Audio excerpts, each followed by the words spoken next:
Bom dia, meu povo. Fala bom dia. Bom dia para esse povo bonito, animado, antifascista, que quer aprender história. Tudo tranquilo com vocês? Bom demais. Bom dia, bom dia, bom dia. Galerinha, estamos aí já na contagem regressiva para as férias. Não sei se eu comentei na última aula, sexta-feira. Se eu estiver repetindo, me desculpe, mas eu acredito que todos tenham visto já o decreto que prorrogou o regime especial de aulas não presenciais. Traduzindo, as aulas online foram prorrogadas até o final desse mês. Julho teremos férias, normal. E aí vamos torcer, mas torcer muito, para que as aulas presenciais voltem em 1º de agosto. Eu acho que é o desejo de todos, né? Que tenhamos segurança para isso.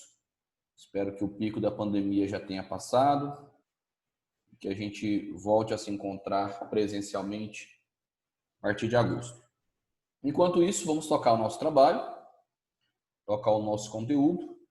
Eu já tinha falado para vocês que dentro do meu cronograma, o objetivo é a gente chegar pelo menos até em proclamação da República até o meio do ano. E isso vai acontecer, porque a gente já vai começar o segundo reinado hoje. Beleza? Boa manhã, Rafaela, para você também. Vou abrir aqui o material. Todo mundo já tem esses slides. Deixa eu só abrir aqui para vocês, para a gente começar os nossos trabalhos. Tem gente entrando na sala ainda. O povo que ficou assistindo Netflix até mais tarde, né? Ó, a Vitoriana, a Karen. Ficou lá assistindo Netflix, aí chega atrasado. Faz parte. Deixa eu abrir aqui.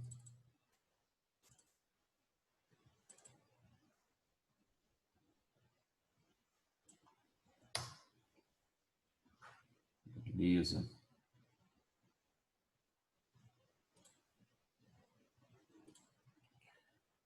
Só fazer uma breve pesquisa aqui. Quem está com saudade das aulas presenciais, manda um joinha para mim, por favor.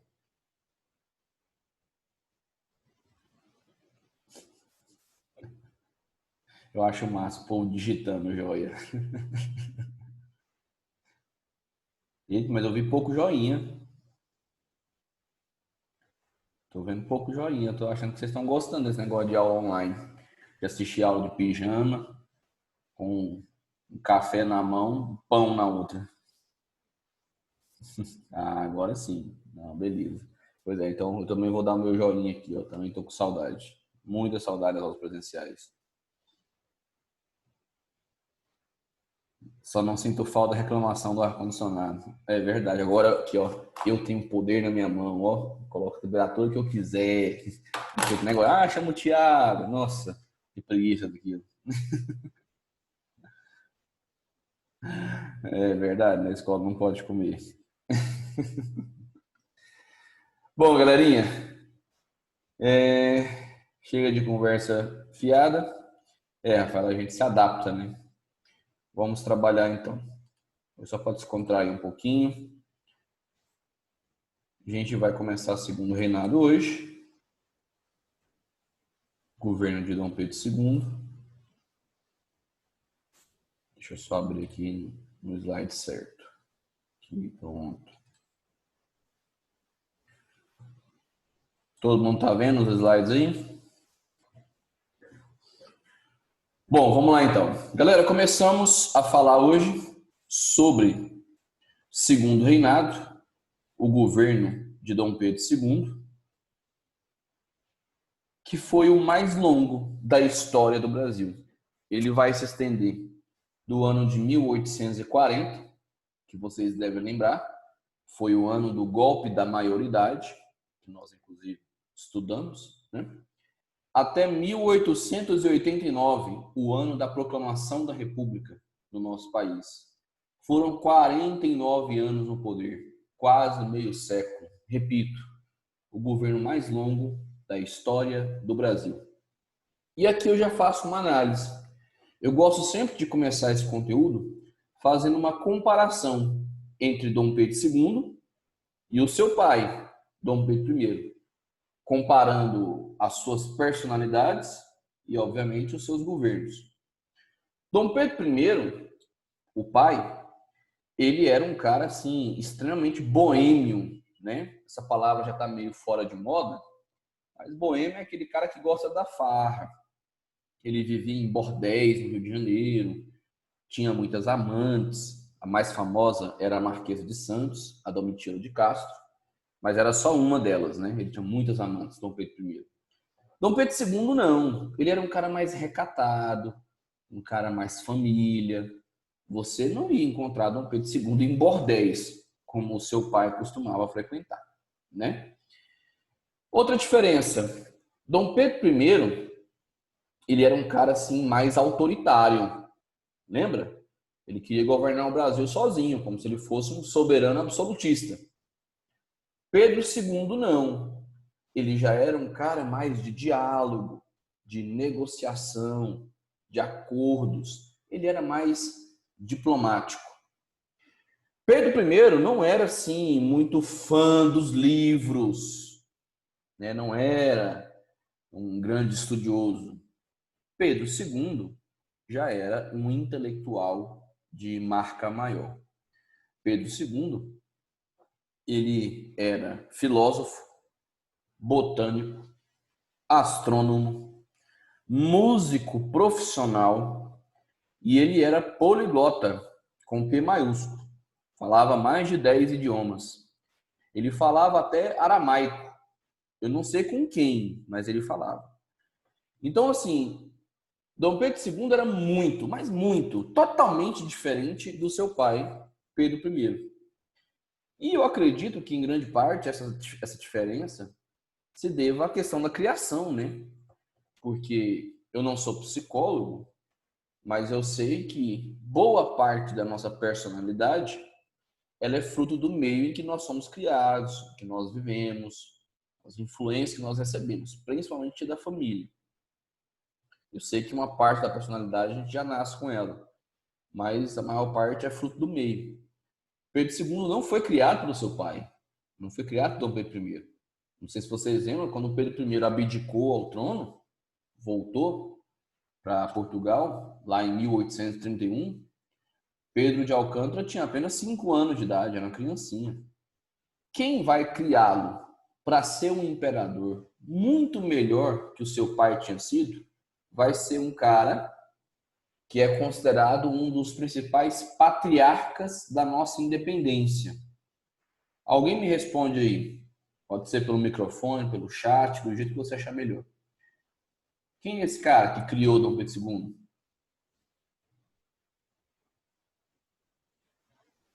Quem foi esse cara que criou Dom Pedro II? Já dei a dica. Obrigado, Karen. Muito bem. José Bonifácio. José Bonifácio de Andrade e Silva. Ele foi deixado aqui para ser o tutor oficial do príncipe. E ele vai fazer um bom trabalho. Aliás, um excelente trabalho. Ele vai criar Pedro II para ser um imperador muito melhor que o seu pai tinha sido. Todas essas diferenças de cunho mais pessoal, de personalidade, que eu acabei de mencionar, vão refletir nos seus governos, né? O primeiro reinado foi um governo muito curto e turbulento. Durou 9 anos e foi cheio de crises que resultou na abdicação de Dom Pedro I. Já o segundo reinado, como está escrito aí na tela, durou 49 anos, quase meio século. Como eu disse já 2 vezes, o governo mais longo da história do Brasil. E foi um governo bem estável. Tudo isso está relacionado à personalidade de Dom Pedro II. Agora, não só sua personalidade explica. Outros fatores também justificam esse primeiro tópico aqui, ó. A estabilidade do governo de Dom Pedro II. Galera, qual era o grupo econômico mais poderoso do Brasil na época? A elite agrária, os grandes fazendeiros. Ei, donos de terras e escravos. Pedro I, o pai, tinha batido de frente com essa elite agrária. Pedro I, ele quis governar o Brasil sozinho. E aí ele arrumou um problema, né? Ele arrumou uma briga com o grupo econômico mais poderoso do Brasil. Dom Pedro II percebeu que era impossível governar o Império Brasileiro sem o apoio dessa elite. Então, o que ele faz? Aqui, ó, uma aliança política com a elite agrária. Isso vai ser a base, o alicerce do seu governo e explica, em grande parte, a sua estabilidade. Agora, tem um outro fator também importante nesse sentido, que foi a chamada conciliação política. Olha só o que ele vai fazer, os jogos de poder. Durante o segundo reinado, assim que começou o governo de Dom Pedro II, o Brasil ele tinha 2 partidos políticos. Está aqui o nome deles. Ó. O Partido Liberal, apelidado de Luzias, e o Partido Conservador, apelidado de Saquaremas. Só uma curiosidade, isso aqui está relacionado à Vila de Santa Luzia, em Minas Gerais, onde os liberais eram bem fortes. E Saquarema é um município lá do Rio de Janeiro, onde se reunia a sede do Partido Conservador. Mas, enfim, o que interessa. Quem formava o Partido Liberal? A elite agrária. E quem formava o Partido Conservador? Adivinha? A elite agrária. Ué, professor, cadê o Partido do Povo? Não tinha. Vamos ver se vocês aprenderam. Por que não tinha um partido político popular nesse momento? Alguém me fala aí, por favor.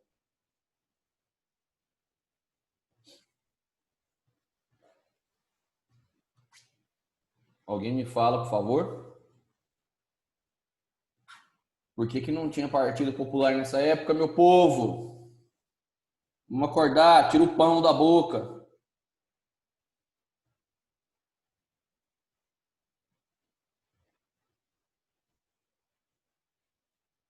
Isso, João, porque a massa não votava. O voto era censitário. Só votava quem tinha elevada renda. João, você pediu para repetir? Esse último fator aqui antes da conciliação é simples. É só você saber que Dom Pedro II se aliou politicamente com a elite agrária, enquanto o seu pai, Dom Pedro I, tinha batido de frente com ela. Bom, não tinha partido popular.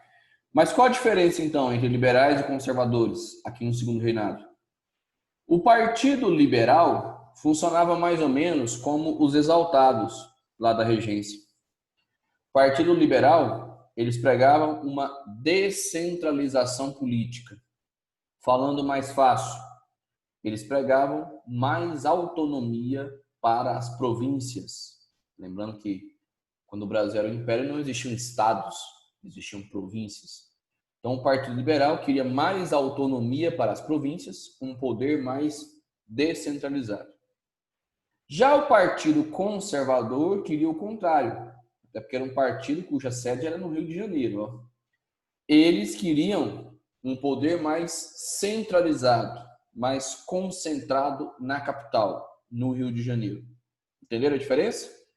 Liberais, poder descentralizado, mais autonomia para as províncias. Partido Conservador, tem até um macete para você lembrar. Conservador, começa com C, de centralizado, de concentrado. Eles queriam um poder centralizado, concentrado na capital, no Rio de Janeiro. Mas a grande pergunta que não quer calar: Dom Pedro II vai se aliar a qual dos dois partidos? Sim, Karen, derivam dos grupos da regência. Hein? Dom Pedro II vai se aliar a qual dos dois partidos? Letra A, liberal. Letra B, conservador. Letra C, ambos. Ou como um aluno meu gostava de dizer, ambos os dois. Isso, muito bem. Eles acertaram. Por que ele vai se aliar aos dois? Porque ele queria o apoio da elite agrária como um todo. Mas a pergunta inteligente é: como que Dom Pedro II vai conseguir isso? Essa aliança com os dois partidos ao mesmo tempo? A resposta está aqui na observação, até destacada para vocês. Ele vai colocar em prática um joguinho político chamado de parlamentarismo às avessas. Gente, essa expressão aqui, ó, parlamentarismo, lembra o quê? Monarquia parlamentar. Não é isso? Qual foi o país que ficou famoso por formar a primeira monarquia parlamentar do mundo? Isso, Amanda, ambos os dois. Isso, Inglaterra. E lá na Inglaterra, quando a monarquia parlamentar se consolida com a Revolução Inglesa, a Revolução Gloriosa, vai existir o seguinte sistema. Isso aqui é o parlamento, isso aqui é o rei. O parlamento lá na Inglaterra vai estar acima do rei. Ó, aqui está o parlamento, aqui está o rei, certo? E lá na Inglaterra vai surgir uma frasezinha para resumir isso. Na Inglaterra, o rei reina, mas não governa. Quem governa é o parlamento. Repita a frase. Na Inglaterra, o rei reina, mas não governa. Quem governa é o parlamento, que é comandado pela figura do primeiro-ministro. E como é que o primeiro-ministro é escolhido na Inglaterra? Ele é eleito. Tem uma votação dentro do parlamento para escolher a figura do primeiro-ministro. Aqui no Brasil, teremos um parlamentarismo bem diferente. Para começo de conversa, nós tínhamos um parlamento também, formado pela Câmara dos Deputados e pelo Senado. É o que hoje a gente chama de Congresso Nacional, gente, é o nosso parlamento, sabia? Pois é, aqui no Brasil, ó, vai ser ao contrário.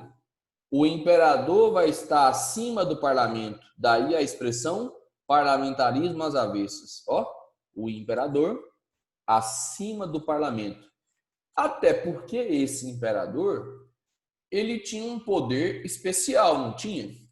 Como é que era o nome desse poder? Me lembra aí, de cabeça.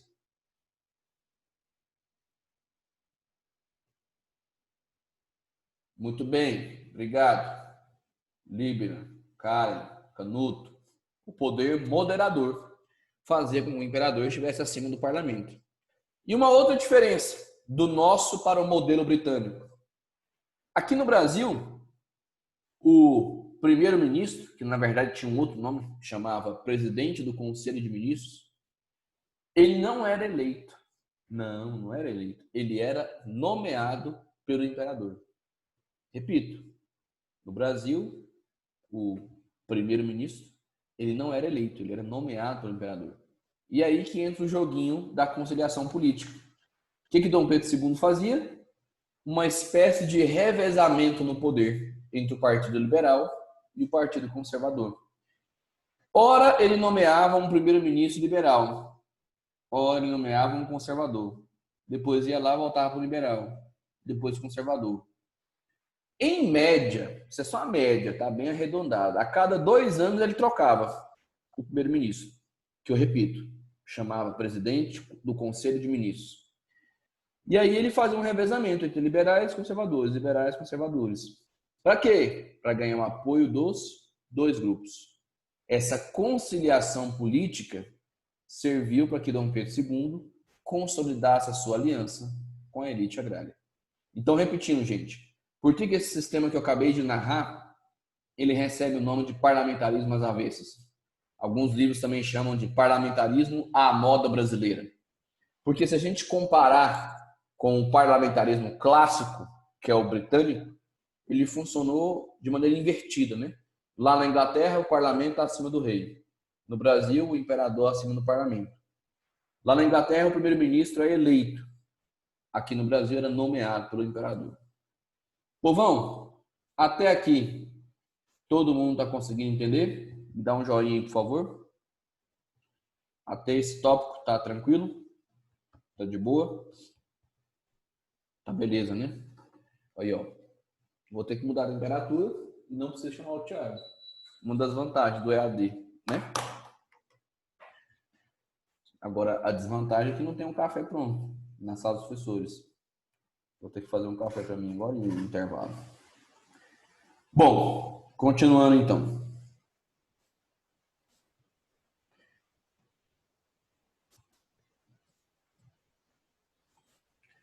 A Livna perguntou: professor, o poder moderador existiu apenas no segundo reinado? Não, Livna, durante o primeiro reinado e o segundo reinado. Ele só foi suspenso durante a regência. Lembrando que o poder moderador ele foi criado por Dom Pedro I na Constituição outorgada de 1824. O poder moderador vai existir durante todo o período imperial, com exceção da regência, onde ele vai ser suspenso. Até porque o poder moderador ele era do imperador, né? Na regência não tinha imperador. Entendeu, Libna? Libna me responde, Libna. Entendeu ou não? IEP. O que é IEP? Eu não domino essa palavra. IEP. Ah, tá. Bom, galera, uma outra prova que o governo de Dom Pedro II foi bem estável está aqui, ó. Vamos ver quem lembra. Na regência, período que a gente acabou de estudar, em apenas 9 anos, ocorreram 5 grandes rebeliões. Tem outras de menor porte que a gente nem estudou no ensino médio, mas de grande porte foram 5 rebeliões. Na regência, em apenas 9 anos, menos de uma década. O segundo reinado durou quanto tempo mesmo? Falei? 49 anos. Quantas rebeliões de grandes proporções nós tivemos? A resposta está aqui no slide. Uma. A chamada Revolução Praieira, que acontece em 1848, lá em Pernambuco. Houve também um levante liberal em Minas Gerais, bem no comecinho do segundo reinado, em 1842, mas não foi uma rebelião de grandes proporções. Movimento de rebeldia contra Dom Pedro II, de grandes proporções, foi só a Revolução Praieira. Que eu repito, acontece no ano de 1848. Esse movimento vai estourar lá em Pernambuco e ele tinha um caráter liberal, ó, influenciado pelas ideias iluministas, pelos movimentos liberais da Europa, e republicano. Esse movimento queria separar Pernambuco do Império Brasileiro e fundar ali uma república. O principal líder do movimento foi um cara chamado Pedro Ivo. Vou fazer agora uma pergunta um pouco difícil para vocês. Só um pouquinho, tá? Vamos ver quem vai acertar. Essa Revolução Praieira, ela foi influenciada por um movimento que estava acontecendo na Europa exatamente nessa data, em 1848.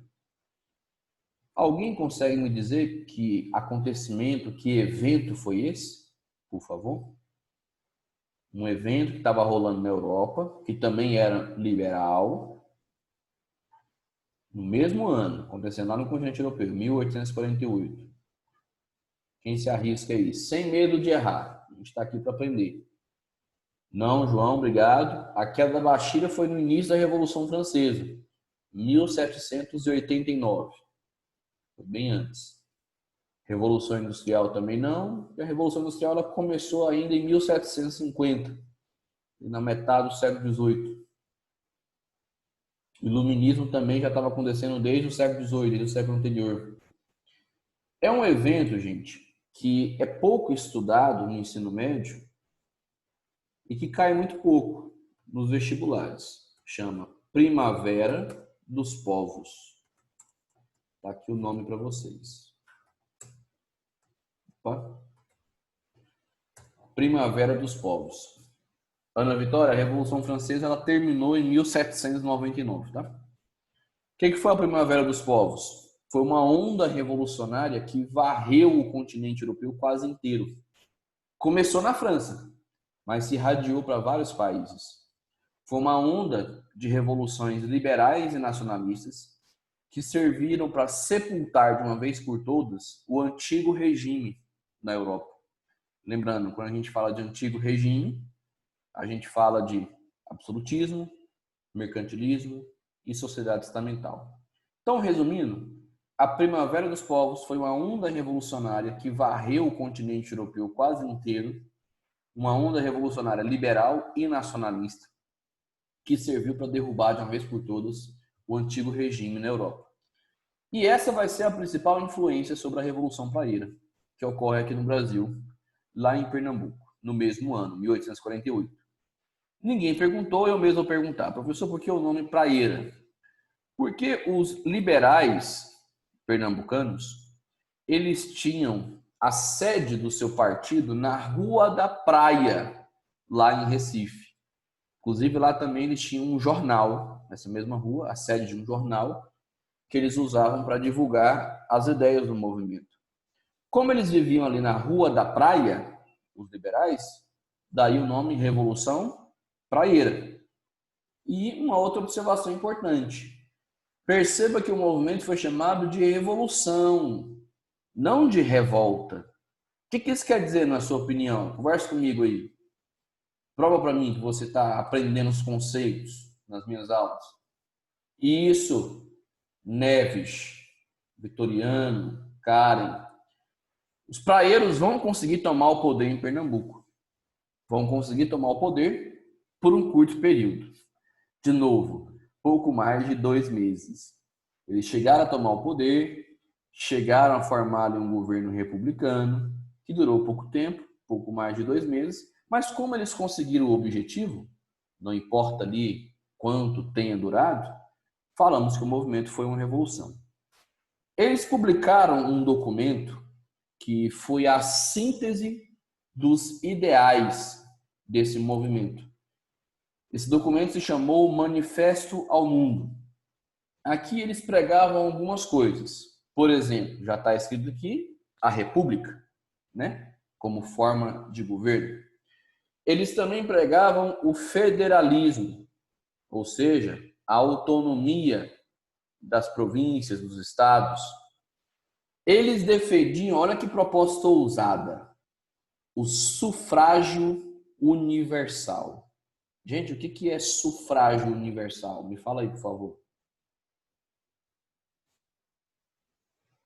Sufrágio universal. Isso, Karen, obrigado.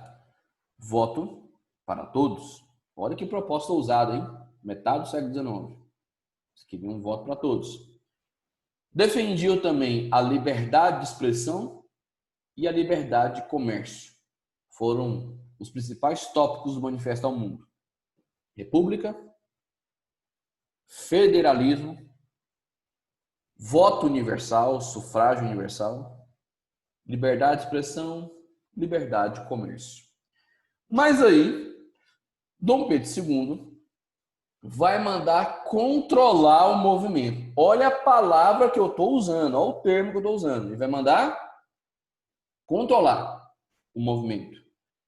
As tropas imperiais serão enviadas a Pernambuco, os praeiros serão derrotados. Mas eu pergunto, vai rolar massacre? Não, né? Lembra da personalidade de Dom Pedro II, que eu falei para vocês? Ao contrário do seu pai, Dom Pedro I, que quando massacrou a Confederação do Equador, vocês lembram? Que também começou em Pernambuco, lá em 1824, que Dom Pedro I mandou fazer? Um banho de sangue, um massacre, mandou fuzilar o líder lá, o Frei Caneca. Dom Pedro II não, ele vai apenas mandar prender os praeiros e tempos depois ele mandou soltar, ele anistiou os rebeldes de Pernambuco. Lembrando que a palavra anistia significa perdão, um perdão político. Por que será que Dom Pedro II fez isso? Porque ele era bonzinho? Ele era um homem de bom coração? Não. Dom Pedro II fez isso, gente, porque ele era inteligente. Ele sabia que, se ele agisse com extrema violência, o que ia acontecer? Isso ia gerar mais revolta contra o seu governo. Ele ia ter mais oposição ainda ao seu reinado. Então, por isso, ele agiu de uma maneira mais moderada. Ele não massacrou, ele apenas controlou a Revolução Praieira, mandou prender os líderes, mas tempos depois mandou anistiá-los, mandou soltá-los. Percebeu a diferença entre pai e filho? Povão, para a gente finalizar a aula, dá tempo de a gente falar de mais um tópico aqui. A gente vai entrar no aspecto econômico. Não vai dar tempo de explicar todo esse slide, que faltam aqui 5 minutinhos para a aula acabar. Mas eu quero primeiro que vocês assimilem essa informação aqui. Ó. É uma informação básica, uma informação assim, crucial, que você não pode esquecer. No segundo reinado, o café se consolida como a nossa principal atividade econômica. Eu vou repetir. No segundo reinado, o café, a cultura cafeeira, se consolida como a nossa principal atividade econômica. Não é que o café começou a ser cultivado aqui agora, não, viu, meu povo? Presta atenção. O café já era cultivado no Brasil desde o governo de Dom Pedro I. Tá? Até antes da nossa independência já havia plantações de café. Pouquíssimos, mas havia. Então, desde o primeiro reinado ali, você tinha cafezais. Mas o café se consolida como a nossa principal atividade econômica aqui durante o segundo reinado. Desenvolvimento da cultura cafeeira. E por que o café vai dar tão certo no Brasil? Primeiro, porque ele vai encontrar condições favoráveis, como o clima e o solo. Especificamente em qual região, hein? Especificamente em qual região do Brasil que nós teremos condições favoráveis ao cultivo do café? Isso, Sudeste. Muito bem. O João comentou aí da terra roxa, vou falar sobre isso agora. Além do clima do Sudeste ser propício para a cafeicultura, existe um tipo de solo também na região Sudeste simplesmente perfeito para os cafezais. Esse tipo de solo é chamado de terra roxa. Terra roxa. Professor, a terra lá é roxa mesmo? Não, é uma terra avermelhada. Ué, professor, então tem que chamar a terra vermelha, né? Não terra roxa. Explico. Nós veremos na próxima aula, não vai dar tempo de comentar isso hoje, que muitos imigrantes vão vir trabalhar nos cafezais brasileiros. Principalmente italianos. E aí, esses italianos, quando chegaram ali no interior de São Paulo e viram aquela terra vermelhinha, vermelhinha, vermelhinha, eles chamaram esse tipo de solo de terra rossa. Vamos lá, pronúncia. Terra rossa. Terra rossa. Viu aí? Rossa, em italiano, significa avermelhado. O brasileiro que tem preguiça de falar e até de escutar direito, ficou ouvindo terra rossa, terra rossa, terra rossa, é terra roxa. Mas não é roxa, não, tá? É vermelha. E ela é simplesmente perfeita para o cultivo do café, além do clima também ajudar. Beleza? Um outro fator que também contribuiu foi a grande demanda pelo produto. O hábito de tomar café virou moda na Europa, nos Estados Unidos. Então, o consumo mundial aumentou muito. O café é uma bebida estimulante e, de certa forma, vicia também. Então, o consumo mundial estava muito alto. Virou moda beber café na Europa e nos Estados Unidos. Se o mundo queria beber café, se havia uma grande demanda, né? Os brasileiros pensaram, então vamos vender esse café para o mundo. O Brasil rapidamente vai se transformar no maior vendedor, no maior produtor mundial de café. Beleza? e essa demanda mundial ajudou muito nesse sentido. Galerinha, tem uma colocação aqui da Neves. O Rio de Janeiro tem até um ramo de café na bandeira. Sim, o Rio, né? Mas não o Brasil. Eu até volto numa imagem aqui para vocês de abertura do nosso material. Não sei se vocês lembram. Aqui, ó. Lembra da bandeira do Brasil Império? Tem gente que acha que isso aqui é café, ó. Não. Isso aqui não é café. Tô brincando, é café sim.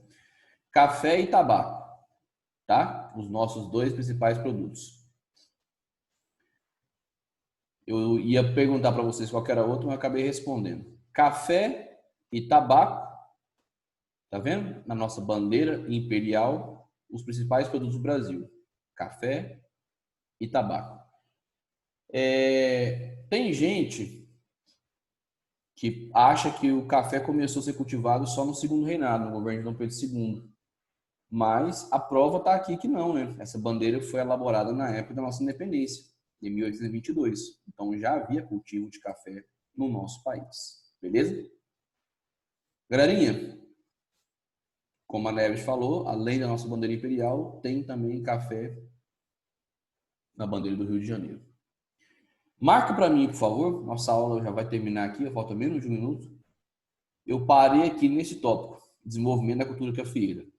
Continua a partir de Vale do Paraíba e Oeste Paulista. Belezinha? Dá um joinha se todo mundo entendeu, por favor. Joinha, joinha, joinha.